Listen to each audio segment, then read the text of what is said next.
오늘은 저와 함께 길 위의 인생이라 하는 제목으로 피차 하나님의 은혜를 나누고자 합니다. 1954년 작품으로 알고 있습니다. 이탈리아 영화 라 스타라다 길이라고 하는 영화가 있어요. 오래된 흑백 영화인데 저도 어렸을 때 봤지만 그 내용이 아주 생생하게 기억됩니다. 아주 무식하고 흉측한 남정네 장정인 짬파노라고 하는 사람이 있습니다. 이 사람은 서커스단 일원으로서 자기의 괴력을 다른 사람들한테 보여주면서 돈을 거두면서 사는 사람이에요. 너무나 무식하게 이를 데도 없고 아주 흉흉합니다. 근데 우연치 않게 한 백치 여자를 얻어요. 젤소미나라고 하는 여자를 얻어서 결혼식도 안 올리고 부부의 연을 맺고 삽니다. 이 마을에서 서커스 공연, 괴력을 보여주면서 쇠사슬을 끊는다든지 이런 것을 보여주면서 사람들이 던져주는 돈을 얻고 먹고 살고, 그러고 또 다른 동네로 가서 그렇게 서커스 공연을 펼치고 먹고 살고. 근데 이 짬바노라고 하는 사람이 자기의 아내 되는 젤소미나를 그렇게 학대를 해요. 구박하고 때리고. 그러면서 자기 하나밖에 모시지 않는 여자임에도 불구하고 또 돈이 잔뜩 생기면은 이렇게 술집 사창가에 가서 또 시커멓 놀다 오고 그래요. 아주 나쁜 사람이죠. 그리고 마을에 가면은 젤소미나를 앞세워서 짬바노가 왔어요. 짬바노가 왔어요. 구경하러 오세요 하면서 일종의 광고를 하러, 홍보를 하러 보냅니다. 그게 시원찮다고 또 때리고 막 구박을 해요. 나쁜 관계죠. 아주 나쁜 관계입니다. 근데 결국 이 여자가 떠나갑니다. 근데 이 여자가 늘 평상시에 흥얼거렸던 노래가 있는데 그 노래가 길이라고 하는 이탈리아 영화의 메인 테마곡이에요. 우리 선가대분들 혹시 아실지 모르지만 이 트럼펫 소리가 아주 애잔한 노래인데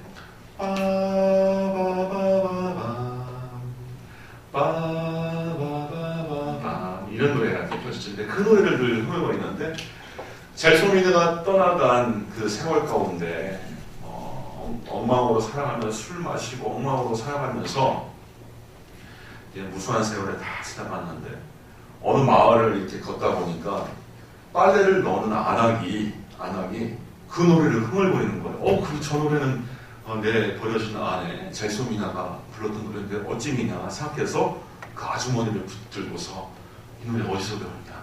어떻게 하느냐? 물었더니 오래전 세월 어떤 버려진 여자가 있길래 자기 집에 거두어서 좀 살아갔다. 결국 그 여인이 질병에 걸려서 세상을 떠났다. 이 얘기를 듣고서 짬파노가 그 마지막 장면인데 정말 치부 같은 그 해변가에 가서 미친듯이 젤소미나의 이름을 부르면서 울부짖으면서 이렇게 영화가 끝납니다. 그리고 그 메인 테마곡이 쫙 흘러 퍼지죠.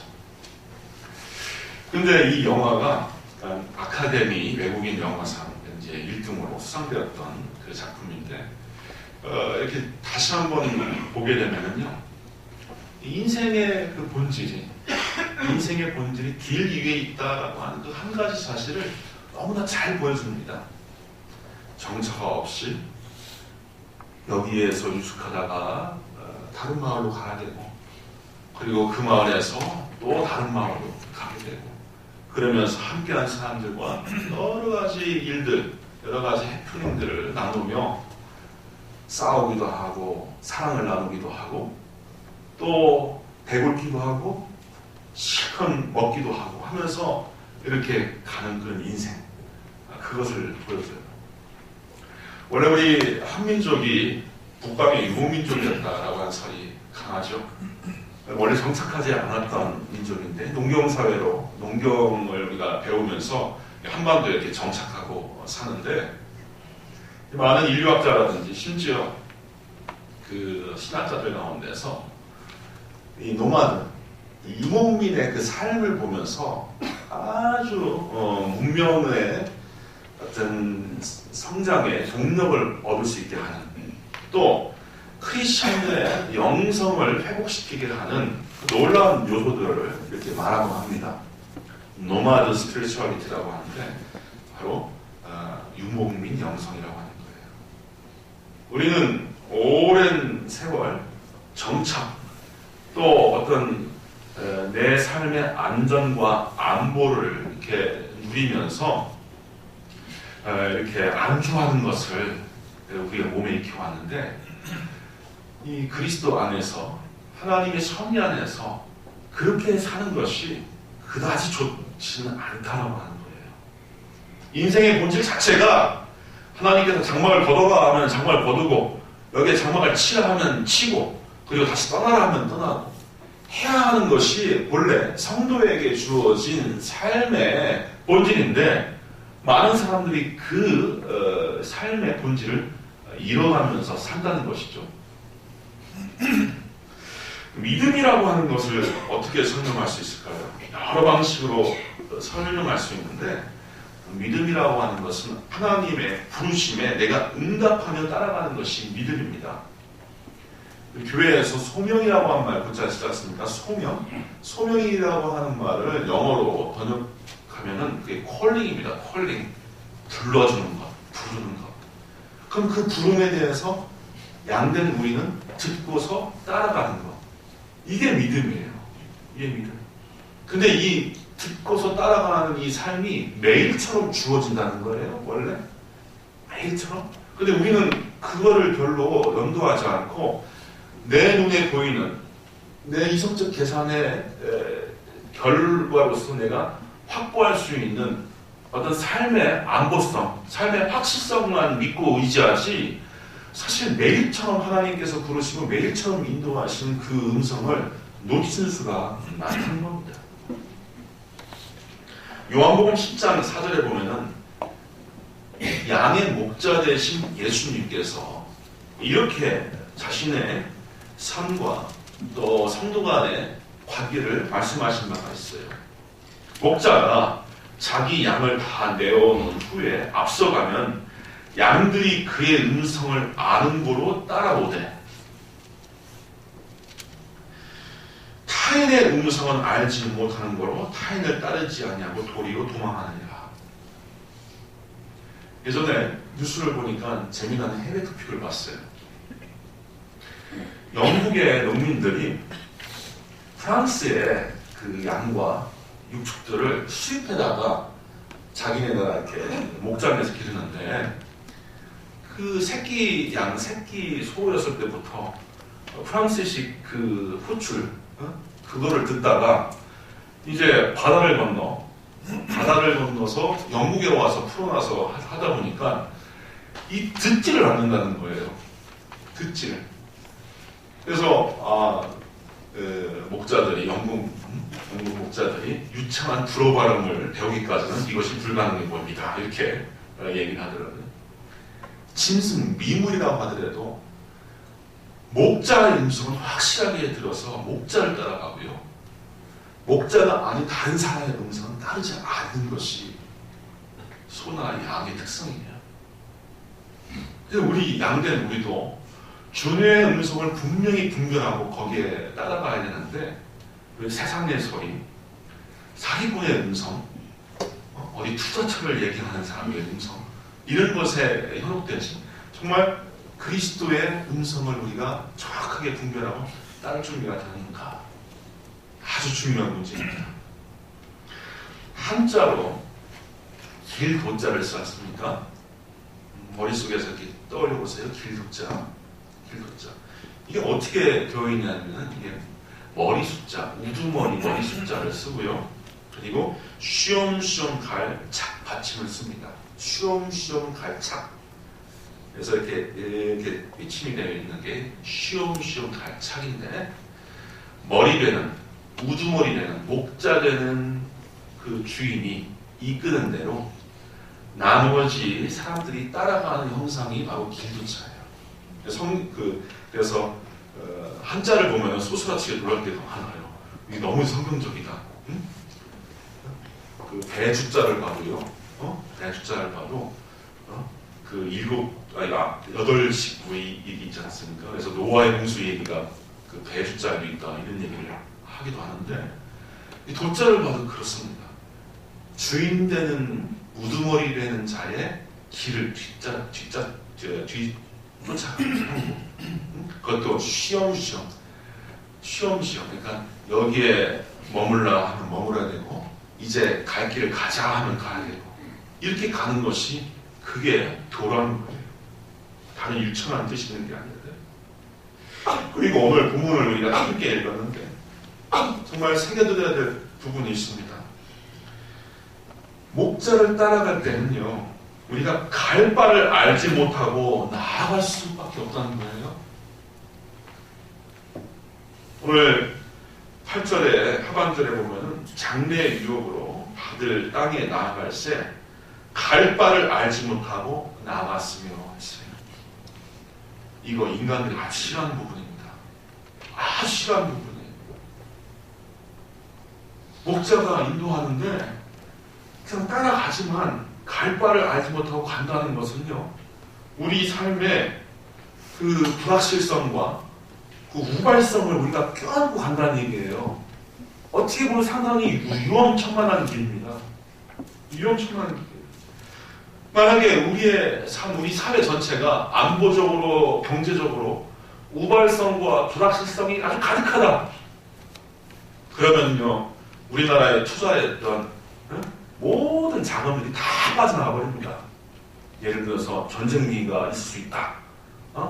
한국 경제가 언제 무너질지 모른다. 이런 불확실성이 팽배해버리면요 인간이라고 하는 존재가 이 모든 이 수단이나 모든 재화 같은 것들을 꽁꽁 동결시키고 다 회수하려고 해요. 그런데 성경은 하나님 말씀은 그런 불확실성과 우발성을 갖고서 전진하는 것이 성도의 삶이다 이렇게 가르치는 거예요.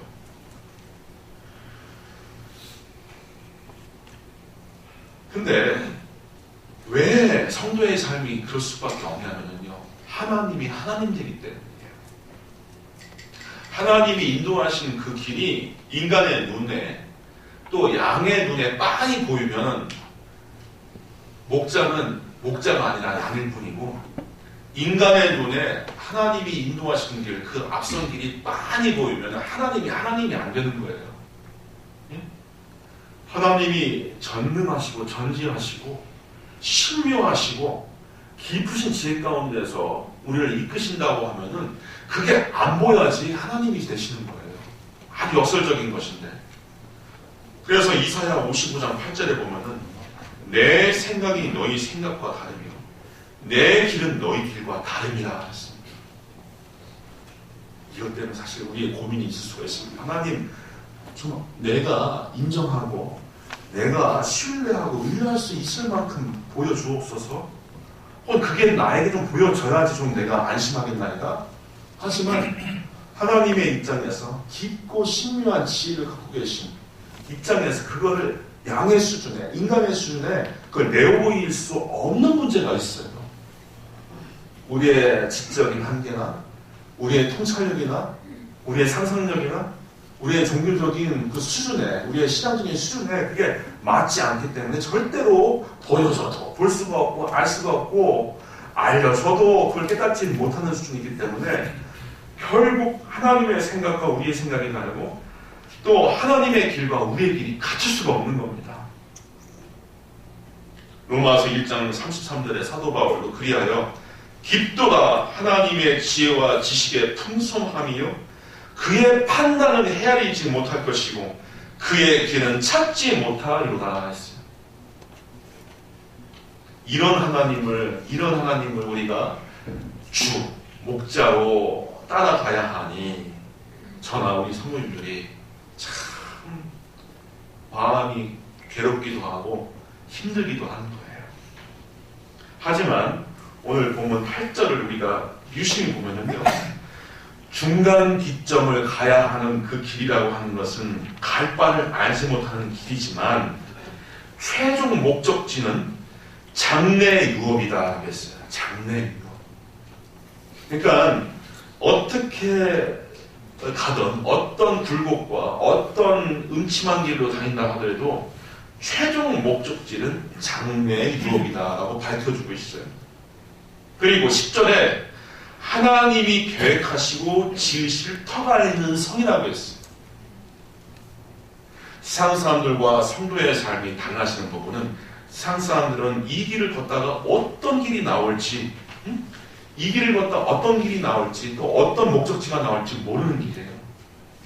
하지만 우리 크리스찬의 길은 정말로 거친 세파를 맞닥뜨리면서 사망의 음침한 골짜기로 가는 것처럼 보여도 그 마지막 귀착점은 거룩한 성 시온이라고 하는 것을 알고 가는 겁니다. 이게 참 달라요. 우리 복음성가 가운데서 주님 다시 오실 때까지 나는 이 길을 가리라, 이런 창이 있지 않습니까?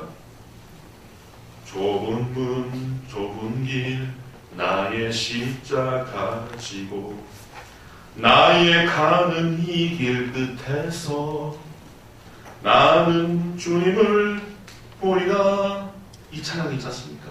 나의 가는 이 길 끝에서 나는 주님을 보리라. 근데 세상 사람들은 나의 가는 이 길 끝에서 뭐가 나타날지 모르는 사람들이에요. 이게 참 이게 너무나 다른 인생들이 있지 않습니까?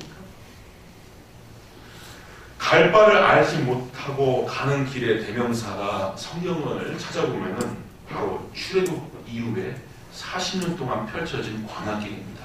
광야길. 참 애쓰고 힘든 길이죠. 때로는 아말렉이라든지 여러 이방 족속과 전투를 해야 하는 거칠고 험한 길이에요.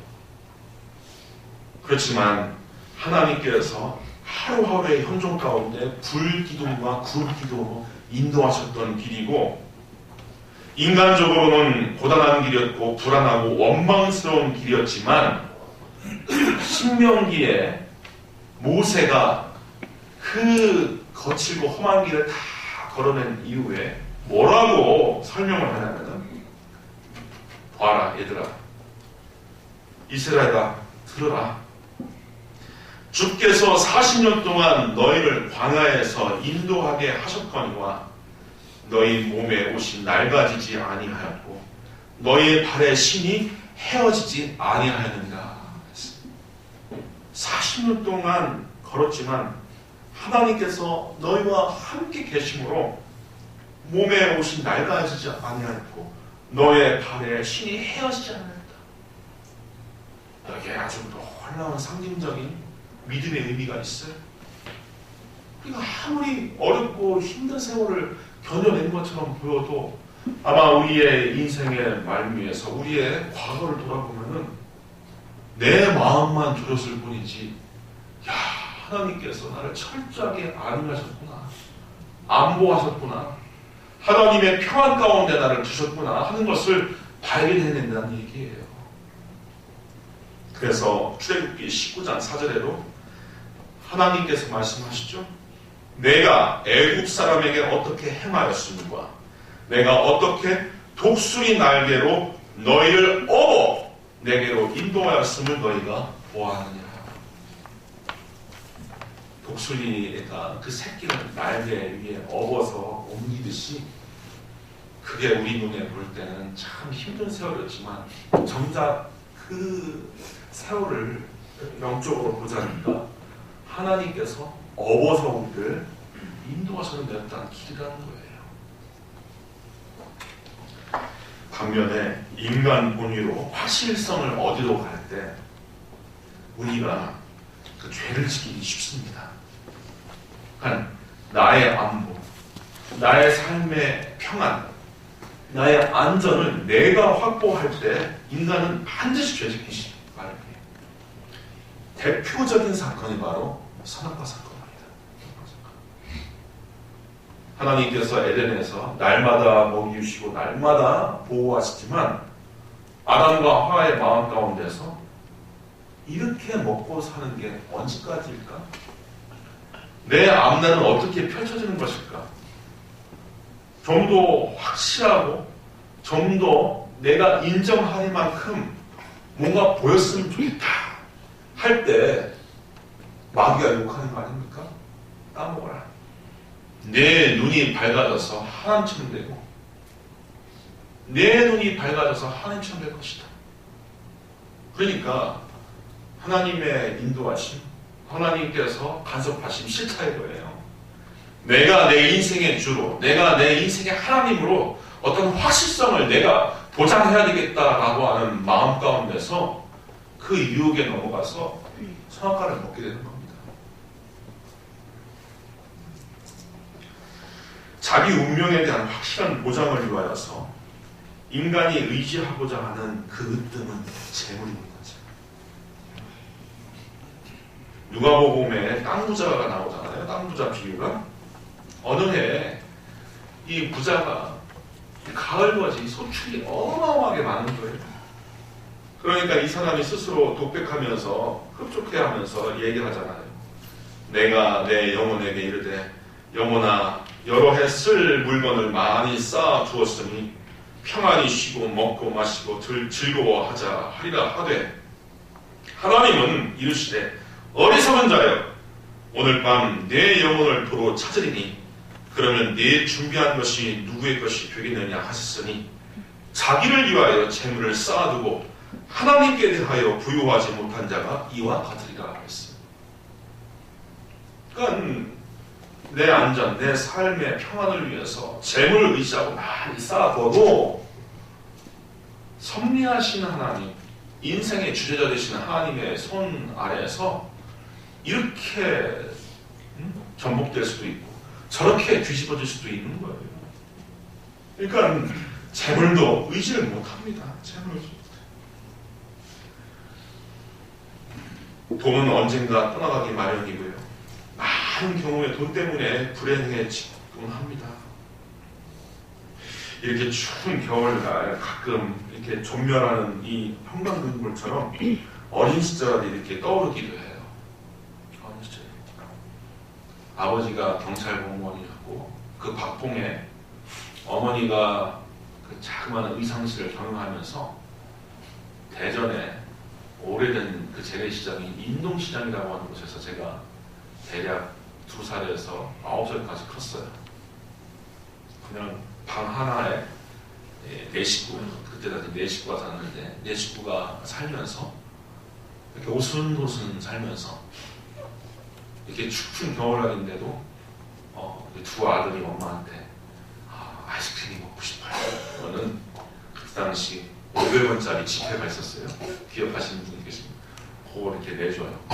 그럼 내복을 입은 채로 이 추운 겨울날에 쏜살같이 그 시장에 그 조그마한 구멍가게 가서 이 조만나라고 하는 아이스크림 그때 처음이야. 그걸 다 사서 쏜살같이 이렇게 다시 들어와서 그 좀 이렇게 시커멓게 탄 연탄불로 탄 그 아랫목에 이불을 덮고서 제 바로 밑에 있는 동생하고 열심히 퍼먹었던 그런 기억이 수채화처럼 이렇게 떠올라요. 근데 그때 먹었던 그 아이스크림 맛이 찾아지지가 않아요. 그리고 그때 그렇게 행복했던 것 같다는 생각이 이렇게 들어요. 아버지 어머니도 물론 열심히 살고 없이 살았지만 그 진짜 한 서너편 된 그 공간에서 서로 그냥 새로움을 느끼면서 살을 부으면서 살았던 그 시절이 그렇게 너무 행복했다. 근데 지금은 자식 놈 새끼들한테도 그래도 많은 것을 베풀어주고 또 좋은 조건에서 아이들이 커감에도 아이들이 별로 이렇게 만족해하거나 즐거워하거나 하는 것이 별로 안 보여요. 그래서 이게 인간의 행복이라고 하는 것이 소유에 달린 것이 결코 아니다. 이런 생각을 하게 됩니다.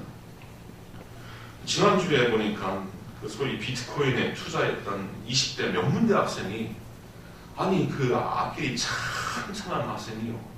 이 코인이 이게 막 폭락을 하니까 뭐 대출을 받아서 투자를 했는지 명문대 학생인데 그거를 못 갚게 생기니까 자살을 해버렸다는 얘기가 있어요. 그리고요, 고액의 복권에 당첨된 가정은요, 부부가 거의 이혼한답니다.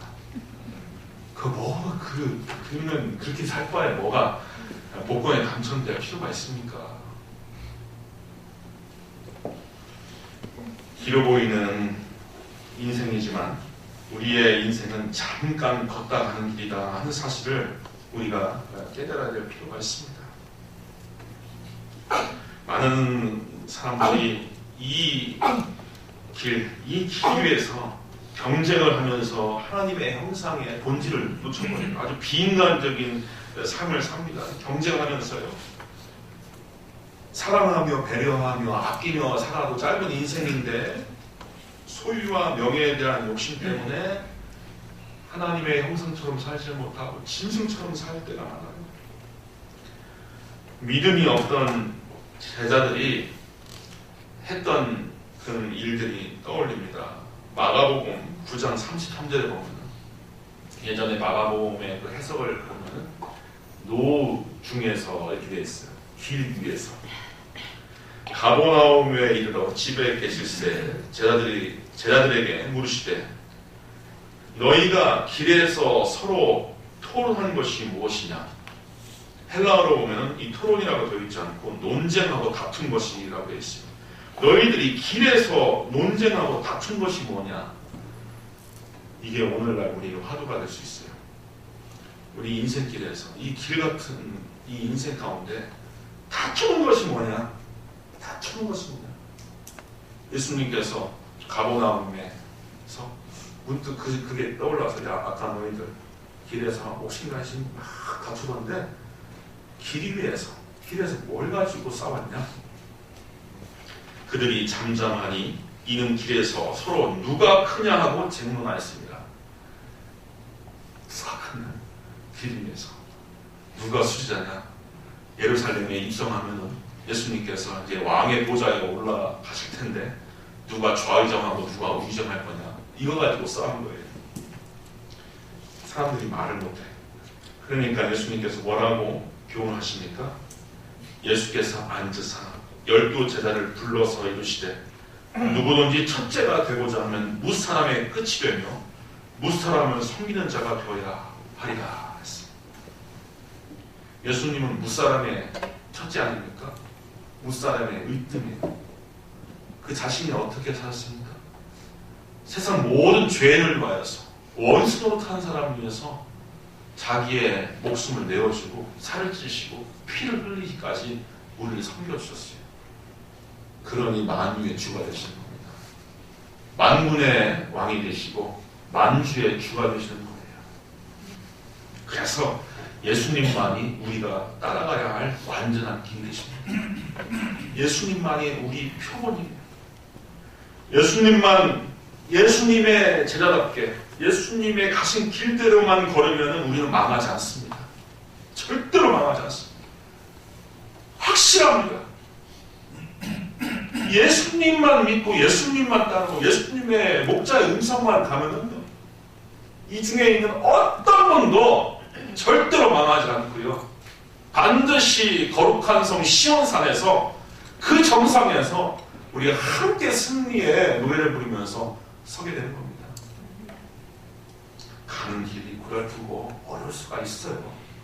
하지만 오늘 본문이 가르치듯이 장래의 유업으로 받을 그 성, 하나님께서 계획하시고 지으실 터가 있는 성이 우리의 최종 목적지라고 하는 것을 아시고 믿음으로 예수님께 내 삶을 내어드리고 예수님의 말씀 가운데 인도하신 가운데 기도하면서 진행할 수 있는 저와 우리 모든 사랑하는 성도들 되기를 주님의 이름으로 축원드립니다.